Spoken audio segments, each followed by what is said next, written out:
If the end of Title 42 feels like deja vu, there's a reason for that. 1 year ago, immigration officials and border cities were preparing for that policy to be lifted. Yeah, nearly a year to the day. But then a judge stepped in at the 11th hour and ruled to keep Title 42 in place. We did a KSAT Explains then, focused on where Title 42 came from and its real-world impact. And we're bringing it back today. It started at the height of the pandemic, March of 2020, when the Trump administration enacted Title 42. But it's actually been on the books in America for nearly 80 years. It's part of the Public Health Service Act signed by FDR in 1944, toward the end of World War II. The intent of Title 42 was to suspend entries and imports from designated places to prevent the spread of communicable diseases. Tuberculosis was a big public health concern then. The Public Health Service Act also created the National Cancer Institute, but overall, not legislation that was considered major. It really had rarely been used and had never ever been used in the immigration context. Until 2020, that's when Title 42 was invoked to essentially suspend immigration at U.S. land borders. It meant that Customs and Border Protection did not have to process people who presented themselves at the border wanting to seek asylum. Instead, they're fingerprinted and expelled from the U.S. That's not the same as deportation. When someone is deported, they're barred from re-entering the country for a certain number of years. Expulsion doesn't carry that penalty. What happens after someone is expelled depends on where they're from. If they're from Mexico or Central America, they're typically just sent right back to Mexico within a matter of hours. If they're from another country where Mexican immigration is not going to allow them to simply be put back, then they're temporarily held in CBP custody. There were people who were being held in hotels until essentially a plane is filled up and then people are flown out. That's what we saw play out in Del Rio in September 2021. Nearly 16,000 migrants from Haiti crossed into the U.S. hoping to seek asylum, fleeing a country in upheaval after the assassination of the Haitian president and a devastating earthquake. It became a humanitarian crisis in Del Rio. Thousands of people living in makeshift shelters under a bridge with few supplies and resources. To make an asylum claim, you must be physically present in the U.S. You can't start the process online or even at a U.S. embassy. Once a migrant claims asylum, the next step is what's called a credible fear interview. That's when an asylum officer decides whether a person merits going through the full asylum process. Fear is something Jamie Solis is fleeing. We met Jamie and her 3-year-old daughter at the Catholic Charities Respite Center in McAllen last May. They came to the U.S. from Nicaragua to escape political oppression and violence. Ahí es terrible, ahí está bien reprimido, no puedes decir nada porque ya te echan la policía. No puedes expresarte bien, tenés que andar siempre con ese miedo. She was one of the lucky ones who wasn't turned away. And then there's Yamari Gonzalez Vasquez from Cuba. What he fears, he says, is hunger in his home country. Si estamos pidiendo asilo para tener un mejor futuro, para un futuro para el bebé, para nosotros mismos también, que tenga todo lo que un cubano no puede tener. That is all that we've been advocating for, right? Allow people to apply for asylum. It doesn't mean they get to stay. It just means give them a chance to apply, and if they qualify, they get to stay. If they don't qualify, they may be deported. And Title 42 gets rid of all of that. But there are those who enter the U.S. illegally who don't seek asylum, whether frustrated with too slow a process at the southern border or simply hoping to evade immigration authorities. I do find people that are lost, okay? Richard Guetta owns La Anacua Ranch in Starr County, outside Roma, several thousand acres just north of the border.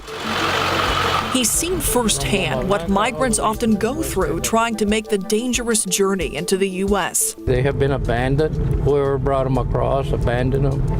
And they told them, well, it's just a short distance and you're going to be in Houston, right? But of course, that's not true.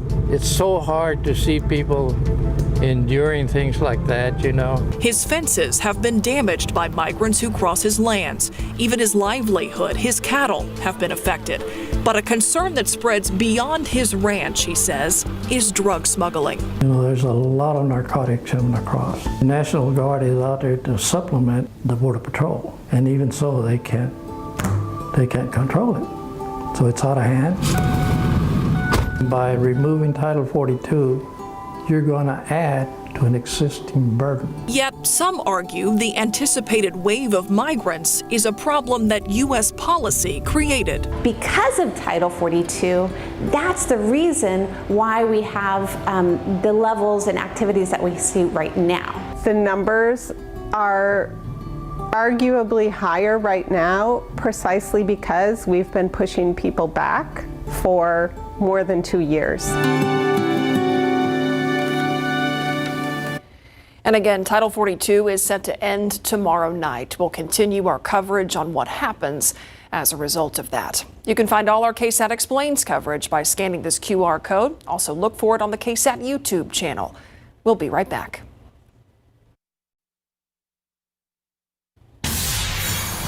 And now to the latest on Republican Congressman George Santos, who faced a judge today in New York on federal criminal charges. He's charged with wire fraud, money laundering, theft of public funds, and making false statements. Now pressure is growing for him to resign. ABC's Rena Roy is outside the courthouse in Long Island with the very latest.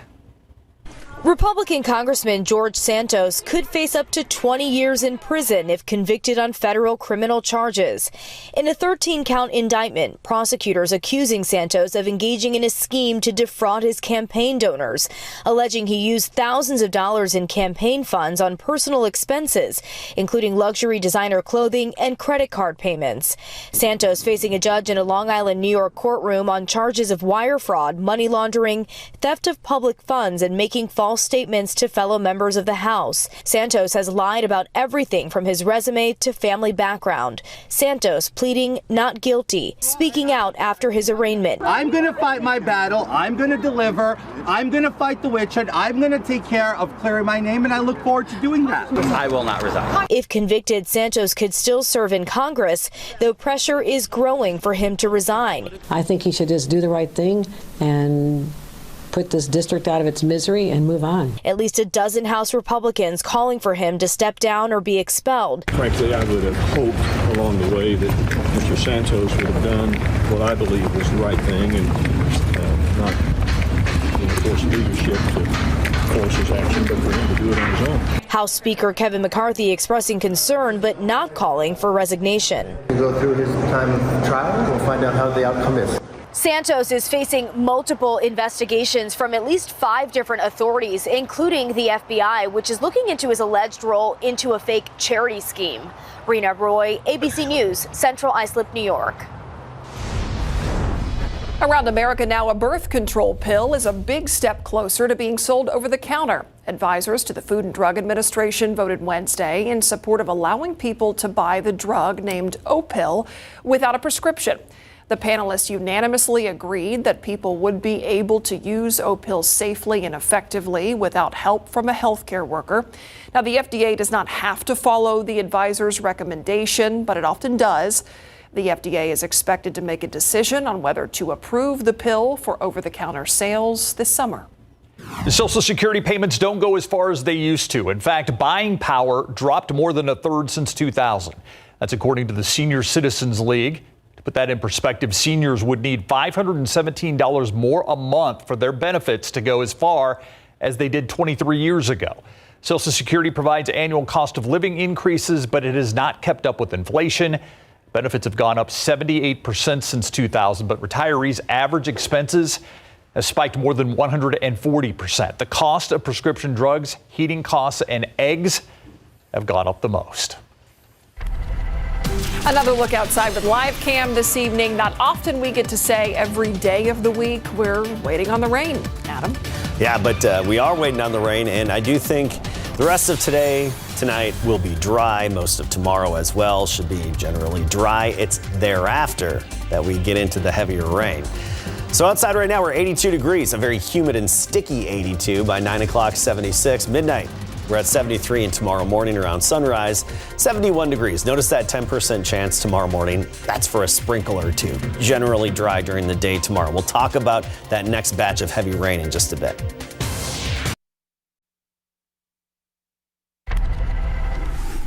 The city of San Antonio now moving forward to begin eminent domain proceedings to acquire the property where the bar Moses Roses now stands. That bar is on East Houston Street and sits steps away from the Alamo inside the proposed Alamo Plaza redesign plan area. The owner of that bar has vowed to fight eminent domain. Beginning Monday, Harlandale ISD will implement a new no backpack policy across the school district. A letter outlining the new policy made available to parents today. Students will be able to use small bags, clear bags, or 1-gallon Ziploc bags to keep their cell phones and money. Tonight, San Antonio police are searching for the driver who left a trail of destruction in a West Side neighborhood. Police say they found a pickup truck wedged between a metal fence outside of a home on Ruiz Street. No one here was hurt. Police haven't released any information about that driver. Tonight, border cities across Texas getting ready for the end of Title 42. After more than 3 years, the Trump-era policy set to expire tomorrow night, just before midnight. That's your 60-second recap. We're waiting on rain, yes, but we got some good heavy rain, it sounds like, Adam, in the forecast. Yeah, and it's not such a bad thing to have breaks in the rain. You know, we don't want it all at once. We want it to be spread out, but it's going to come down. Looks like heavy at times in the days ahead. We'll have another dry day tomorrow. Most of Friday is going to be okay. It's just a few dry afternoons on the way, then heavy rain Friday night through Saturday, and I think even lingering into a good portion of Mother's Day. Some severe weather possible. Friday in particular, and then flash flooding, of course, a concern with the pockets of heavy rain. And what we're really watching for are showers that are going to be following each other or training. That's where the heaviest rainfall will develop. All right, let's take a look at our area lake levels. They could use the rain. Canyon at 76% full. That's 12 feet below the conservation pool. Medina, naturally, low, very low in a drought situation at 5% full. That's 83 feet below the conservation pool. You look at the other lakes, and LBJ, pretty steady there, and usually is. That's at 98% full and half a foot below the conservation pool. We could use a good drink of water, and it looks like we're going to get it. Not only that, the aquifer should get a good drink of water as well. We're about 27 feet below average for the month of May, but I anticipate us really gaining ground and making up for lost time here going forward.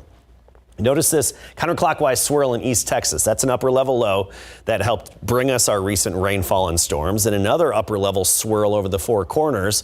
That's going to trigger some severe weather just east of the Rockies there, east of the Front Range, and even some snow in the higher elevations. Now, these two systems will be exiting, and it's going to be replaced by another upper level disturbance that's going to come into northern Mexico and West Texas. A lot of Pacific moisture up above us and Gulf moisture in place, so the atmosphere is going to be saturated, and then we add to it this good energy aloft and lift to get this activity going, get the showers and storms developed. And not only that, then rain passing over the same areas multiple times. So Friday night into Saturday, notice Saturday 4 a.m., then off and on. It's not going to be raining all day at your house on Saturday, but off and on areas of rain, very widespread, are going to be likely, and pockets of heavy rain with some lightning and thunder mixed in as well. Friday's severe weather risk is generally along and west of Highway 281, and particularly between San Antonio and the Rio Grande here. That's where we have the scattered risk Friday of some storms coming in from either Mexico or coming in from West Texas. That's something we'll be watching around this time Friday and thereafter, but then transitioning mostly into just heavy periodic rain Friday night. Flash flooding risk is high around San Antonio and by far the most of the KSAT12 viewing area, because we have seen some rain lately, so there are some saturated areas, and an additional 4 to 6 inches of rain likely for most of south central Texas, with pockets of 7 inches or more. So you look at the odds here, 10% chance tomorrow, 40% on Friday, and that's mainly late in the day. Then Friday night and Saturday we're up to 80%, Sunday, Mother's Day, 60%, so still pretty good coverage, and we don't see those chances really fall back down to 30% until Tuesday. of next week. So drought denting and drought busting for many areas. Looking forward to it. 82, that was our high temperature today, 3 degrees below average. Right now, we're at 82 degrees. Dew point is 68. Some 90s closer to the Rio Grande, but the rest of us in the 80s. Tomorrow morning near 70. By the afternoon, we're up to 87. Low morning clouds and a few sprinkles, otherwise turning sunny. Castroville up to 90, 87 New Braunfels, and then look at the cooler temperatures with that rain in the 70s this weekend. All right, thanks, Adam. The Buzz is up next. A Nashville hospital celebrates Taylor Swift's tour by dressing up their smallest guests in their tailor-made best. In honor of Swift's recent stops in Tennessee, the neonatal unit of Ascension St. Thomas dressed some of their NICU guests in their tailor-made best, mimicking all 10 of Taylor Swift's iconic albums. So these are all eras? Is that, I think that's they're what all. I'm Oh, there's a little Ed Sheeran. Yeah, a little miniature Ed Sheeran there. Yeah. Now catching a live glimpse of the actual performers, that's going to cost you, but enjoying these oh so sweet Swifties, that's free and pretty priceless. All right, some young musicians in Chicago got quite the surprise yesterday when former President Barack Obama showed up at their session. They participate in the organization Guitars Over Guns. Obama founded that nonprofit in 2014 to help boys and young men of color reach their full potential. The Chicago organization combines music education and mentorship to help students from vulnerable communities become leaders. Quite a surprise. It was a slow motion race in Cedar Rapids, Iowa. A handful of competitors there hopped aboard motorized shopping carts. They took a few laps around a grocery store, Hy-Vee grocery store, the parking lot there. They worked to grab a list of groceries from various tables before racing to the finish line. Now, getting the groceries, a nice touch, but they were hoping for a much bigger prize. I love this idea. Tickets to the summer's Hy-Vee IndyCar race weekend at Iowa Speedway. The winner got tickets to this weekend's big concerts featuring Carrie Underwood, Kenny Chesney, and the Zac Brown Band. They also get a close-up view of some much faster race action than these little carts can give them. That's pretty funny. Yeah. All right, today is Jumbo Day to celebrate the fruit of the sea. It is National Shrimp Day. Did you know they were called the fruit of the sea? I did not. That's why I was laughing. Like they're called fruit of the sea? Yeah, I just learned that. You don't have to be Bubba from Forrest Gump to enjoy the day. Go out and have a shrimp cocktail, shrimp salad, whatever dish you like. There's plenty of ways to make it. Make it at home. All right, some fun facts. Americans consume more shrimp than any other seafood. Shrimp are a good source of omega-3 fats and iodine. And the Bubba Gump Shrimp Company has 40 restaurants across the world. Now that I believe. Yeah. Calling it fruit of the sea, though, I'm a shrimp eater, but that's kind of gross. What would you call fruit of the sea? I just would eliminate the fruit of the sea. Let's just go with shrimp. We'll be right back.